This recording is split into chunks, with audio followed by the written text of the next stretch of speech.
নমস্কার। আজকে তবলা বাজানোর আগে আবার কয়েকটি থিওরি আপনাদের বলবো।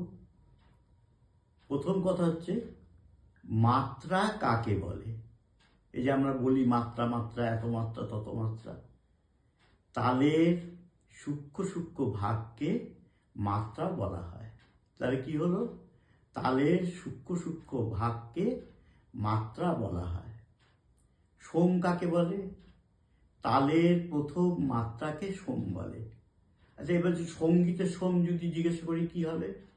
সঙ্গীতের সোমটা হচ্ছে তালের প্রথম মাত্রাটা সঙ্গীতের যে অংশে প্রথম আঘাত করবে, সঙ্গীতের সোম সেইখানে তালের সাথে এটা মিল থাকে।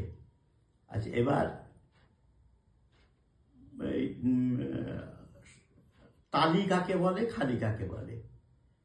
তালের যে অংশে হাতে তালি দিয়ে দেখানো হয় সেটা হচ্ছে তালি, আর খালিটা হচ্ছে যে অংশে হাতে তাল দিয়ে দেখানো হয় না তাকে খালি বলে। আচ্ছা, আরোহণ অবরোহণ কাকে বলে? আরোহ মানে ওঠা, আমরা জানি। তাহলে নিচের সা থেকে উপরের সায়ে ওঠাকে আরোহ বলা হয়। অবরোহণ কাকে বলে? উপরের সা থেকে নিচের সাথে নামাকে অবরোহণ বলে। ঠিক আছে, নমস্কার।